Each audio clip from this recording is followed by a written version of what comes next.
Loving this French overall. Now we get to see our champion that had qualified from the offline French Premier going up against the World Warrior, Uma, representing Asia East for the region that he participated in. Again, Hong Kong versus Taiwan in our in our winners finals.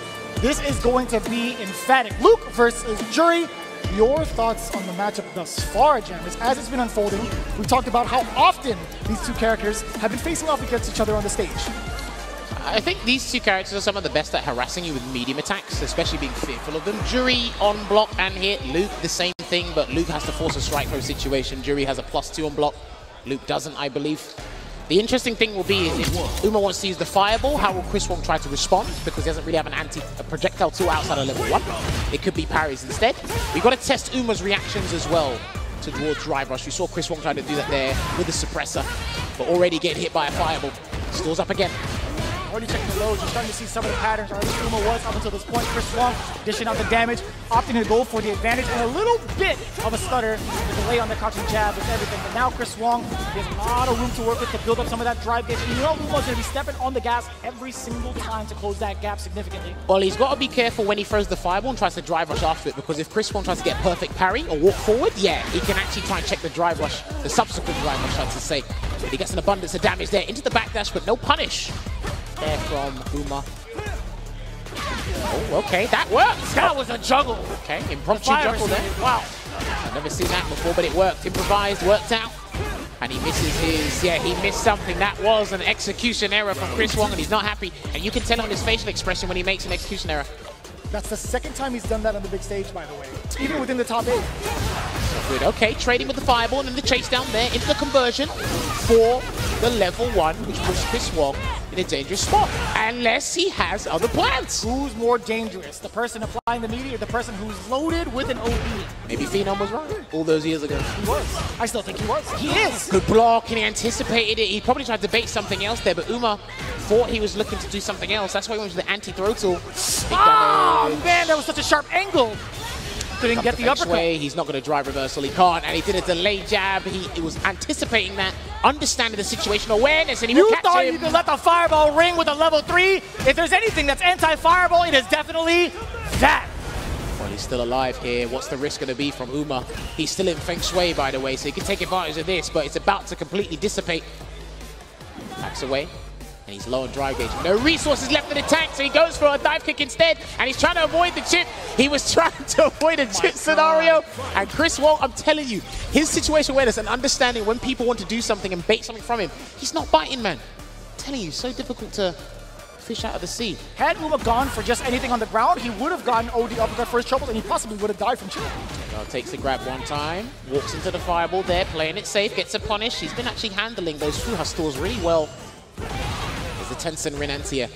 Great control thus far in the corner from Uma. Okay, he gets a drive reversal. An offensive one at that as well. Keep him marshaled in the corner. You gotta be careful with whiffing some of those buttons, man. Chris Wong is pouncing and ready. He'll burn himself out if he has to. And I like the presence of mind for Chris Wong just to throw out some of the sandblasters while Uma created space after that roundhouse. But now, again, the big risk paying off. These have been out of character uppercuts. They've actually been successful thus far. I'm not gonna lie. I'm not used to seeing Chris Wong play this risky, but he doesn't want to be trapped in the corner for too long while his drive gauge is still regenerating. Checks him out. There you go. Safe cancel. Perfect. Gets his through. Oh, and he got it. How often have we seen that? We've seen Nephew do that a couple of times. And now, that could have been the round. That was it. Uma did not commit to the rest of that string. That was a counter hit as well. He's got a guess for game, and he blocks. He's still got level 1. Yeah, I don't know if he's going to try and do that level 1 against a Sandblaster again. Chris Wong is highly attentive towards that, and this is what I was talking about! No, but he didn't get the last bit of it! Uma saved by the grace of Juri's fireball! It crept up on Chris Wong, despite Juri getting blasted. That's still going to be the round for Uma as it crept up. If you cannot tell me that was not fortuitous, that was not a happy accident, the best happy accident we'll probably get at the tournament, I don't know what to tell you, mate. How about that? Falcon Blast not doing its duties because one of the best fireballs, one of the slowest fireballs, saving the day for Uma. Chris Wong now, he could be belligerent here. He could still be calm, stick to plan A because he didn't play bad in that set. Not at all. It's just that fate was not in our hands. The game just had other ideas. Sometimes the game wins for you in that moment. It's not in your control anymore. Sometimes you can play well and you could still lose. Stores up. Again, that fireball hasn't been the bane of his existence, but it's played an integral part thus far. Speaking of which, back-to-back punish counters from Uma, making the right choices. DI, wall splat. Big damage here for Chris Wong. Is he going to uppercut again or leave it? No, he tried to escape this time round, and it's still not working out. He's going to change up the option. Takes the ground. Also checking with the heavy punch in case Chris Wong tried to leave again with movement with the perfect parry. Got confidence to even do that. What he was doing against DCQ before, and he tried. That's not what he wanted at all, but it's totally fine. It put him in a very awkward situation. Now Uma, Chris Wong does get the big punish counter. Tencent Rin close to burnout. He's trying to chase him down as well. Yeah, he tried to cover his approach so he can actually try and burn him out with a button instead. Didn't quite work out. And now Chris Wong's being slippery. That was such a bad fireball. That was an unfortunate fireball. He thought Uma was going to stay feet firmly planted on the ground there, but it didn't work out. Not because of the intensity of the situation. Looking for it, gets that. He's so lucky that connected on the latter act 2 frames, and it did. No charge on the light flash knuckle. A little bit too close to the corner. I totally respect Chris Wong trying to go for it anyway with the light flash knuckle. Could have maybe changed it up with an uppercut for the damage, but either way, damage is damage. And speaking of, now Uma, he tried to advance a little bit. Try to wake up with an option here and then gets the grab. Uma hasn't done a DP yet, and he's going to actually go under the Sandblaster again with the Super Art 1 and chase him down because he has to stay hot on that drive gauge. And a perfect parry. Optimization's coming through. One more sequence even after this throw. Chris Wong, he's going to be in hot pursuit after the... What in the world? He still managed to sneak in that crouch jab as Uma. Uma doing the business here. Low on drive gauges, Chris Wong, unless he gets a conversion with the saving grace. If he has to burn himself out with a hook or by crook to get the round, he will do so.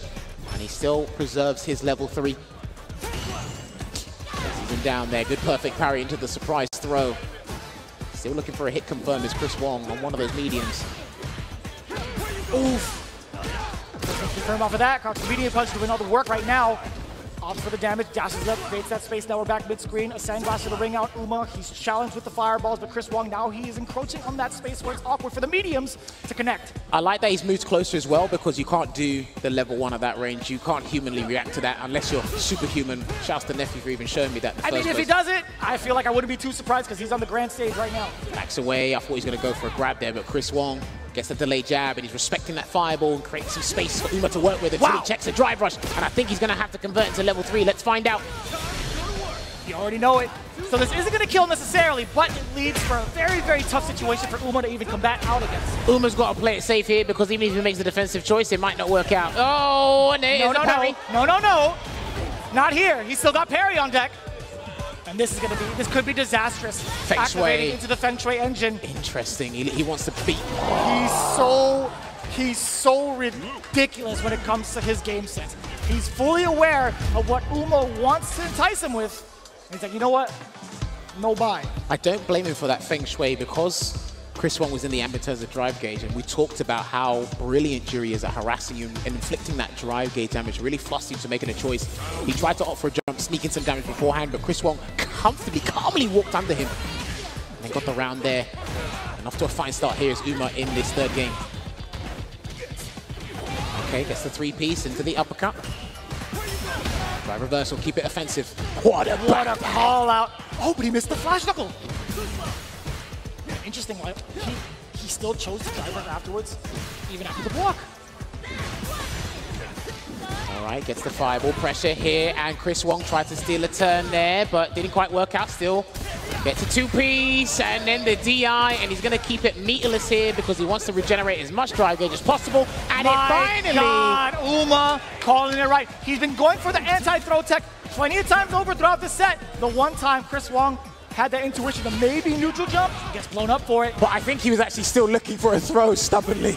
Yeah. But it just worked out for him, and he gets a drive impact against Chris Wong's sequence. And here comes the Feng Shui engine. He can look to burn him out here. And there it is. Chris Wong still has a level 1 if he doesn't get this wrong.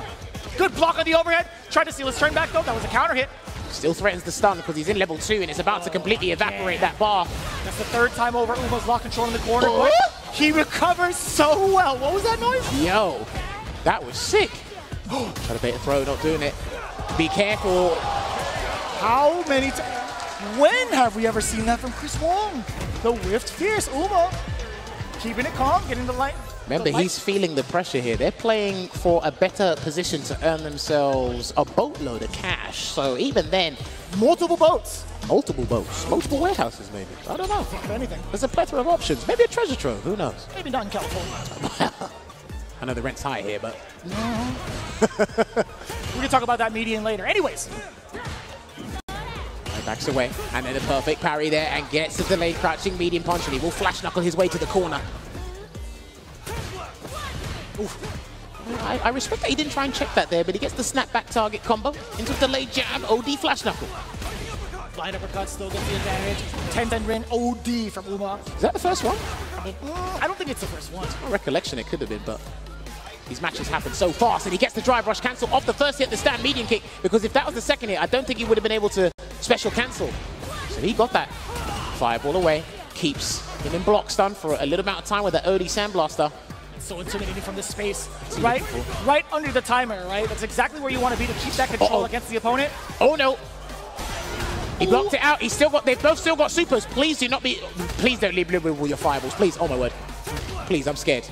I'm scared for you. You're one wrong fireball and you guys are done. He's gonna chip him out. To be fair, dude, how many times did Chris Wong throw out that fireball? He was showing he was gonna have the courage to intimidate Uma with that. He had level 2 loaded. He had 2 level 1s loaded, I should say. Intimidation was the correct word for that scenario here, and he beats him to the punch with the crouching medium punch over Juri's standing hard punch. Just within the range to get the perfect sequence. Ooh, he got a crouching medium kick. He got the right read on wake up, but didn't commit to the cancel. So Chris Wong is going to punish him for his troubles. Empty jump. You saw the awareness too, the parry, just in case the safe jump scenario off of the jump fierce. I love he backed away out of respect for that fireball. Still could do something here. One check, one crouch medium punch. We'll close out this round. Ah, there it is! You are truly Nostradamus, I gotta say. That was actually beautifully placed for Chris Wong. The timing immaculate yet again in terms of the placement of the crouch medium. It's the patience Chris Wong exudes in general, but because the fireball's there, it's like he's comfortable with the timing, waiting for it to evaporate right in his face, and he knows that Uma is in a position where he wants to throw out blocks. So you try and challenge that, and as Rins would like to say, the money button is doing its work. It's getting paid overtime with this money in front of us here, but I'm telling you. So what happens now? We're stuck at 2-2 between Chris Wong and Uma. Do you think there's going to be a little bit of a change of aggression at the start of the round? It could be, but it's harder to read Chris Wong's wake up. Ah, you know. Wait! What had happened? Oh, well, okay, here comes the perfect parry party game. Here we go. It got him catching the delayed buttons there instead of delayed throw tech. Either way, it works out. I love that he throws out the OD Sandblaster to stop the fireball. He parries in there. Staggered pressure here. Chris Wong, make your choice. And he's still blocking it out here before he has to take a risk. Perfect parry. Side switch? No. No, he's going to go for the damage. He usually does when you watch his YouTube clips. Well, now we're in Capcom Cup. There's a lot of money on the line. Wow. Oh, is that? That's -3 on block, so he's fine at that range there. Luckily, he didn't go for an immediate tap parry after that block roundhouse. And that was the beginning of it, too, so it is cancelable. He should have burnt himself out and gone for the level 1. I hope he doesn't rue that decision. Oh, boy. Chris isn't flinching. Oh, boy. Still low on drive gauge. Here's Chris. He's chilling. He's looking for a moment to cancel. He's Uma super building his gauge right back up. The dash! She moves so quickly that if you blink, it's pretty much over and done with. For one of the fastest dash speeds in the game, taking full advantage of that. I don't think we've seen that option up until this point. Boy, it's good. Ultra David talks about all the time. Glad that the high-level players do not get caught by suppressing that fashion anyway. Well, it changed my thought process. Wake up delayed jab. Nice recovery. And then no feng shui, but he's going to use the OD projectile as a barrier to close the gap. But Chris Wong needs some space, and he jumps away with the jump medium punch this time. How's he going to activate Feng Shui Engine? Gotta be after the next block string, perhaps. he might be looking for, but he wants to burn out first. There, he wants to burn out. Now he might try and go for it, unless Chris Wong wants to burn him out. This is a tough spot. Even for Uma, I think it's going to be just fine if he gets that feng shui first. Just out of range. The perfect punish. Counter cross medium punch. Bring it out. It's time to take him down to Memphis. That was precise spacing on point, and his reward is his drive gauge was completely refreshed to allow him to get the conversion necessary to put him in the driving seat, to put him in grand finals winner's side, and he starts off firing on all cylinders. Oh, he dropped it. Final game, final round for both. The pressure is on. That was too expensive. That was such an extortionate amount of meter, and he's going to activate the Feng Shui to make amends. And he's going to block it out here. Yep, he's going to block everything until the necessary moment. I saw that perfect parry. That was sneaky. Man, it's so scary to even try to attempt a drive reversal against the Feng Shui. Punish counter. Feng Shui no longer a factor. The backdash read. He dropped the flash knuckle again. That was huge because Uma has actually got him in a conducive spot here. Just take some big risk. Tried to take the big risk with the jump. Didn't quite work out there, and that could have been, oh, that didn't look punishable. But the back throw here, Chris just needs one buffer into level 1. And you saw him buffering away already. Let's throw. He needs to close. He needs to keep him close. He can't throw him again unless it's in the corner. It's that medium punch, no super. No anti-air either. The intimidation factor is there, Uma. He's still trying to close the gap against Chris Wong, still in burnout, not until this moment. The dry gauge is back, so he's going to look for another cancel instead.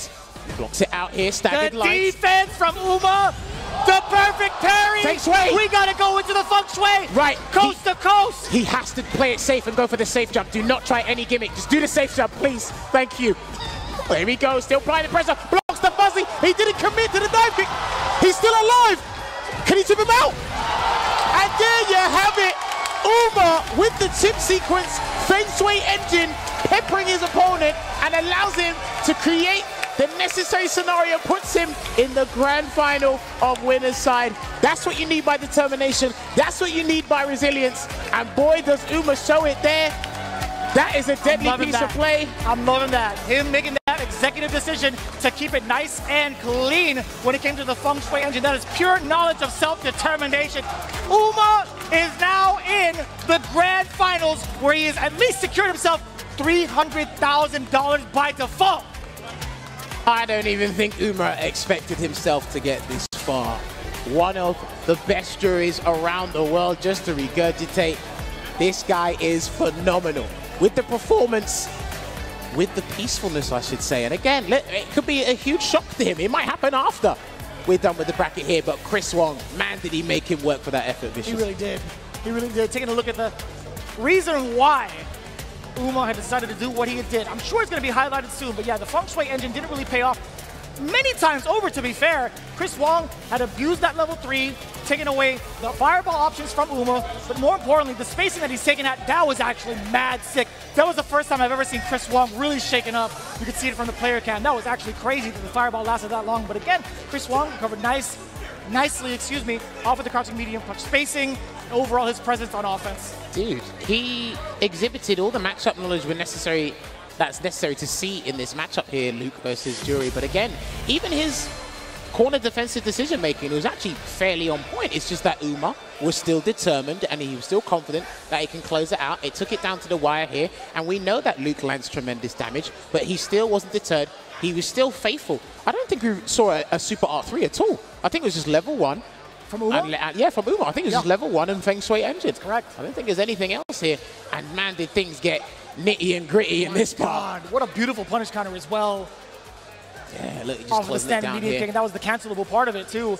But that was tense. Even after the intimidation factor, we talked about it. Like, how is the aggression going to be like for either character, for either player? Really, Chris Wong was the one that really put the pedal towards the drive gauge and just kind of move in on Uma's space. But I love the fact that Uma didn't back down when he saw the green. Dude, in fact, that was parry? the perfect time for him to get his defense shining with the perfect parry. But this is the sequence that we were looking for, right? What would have been the option?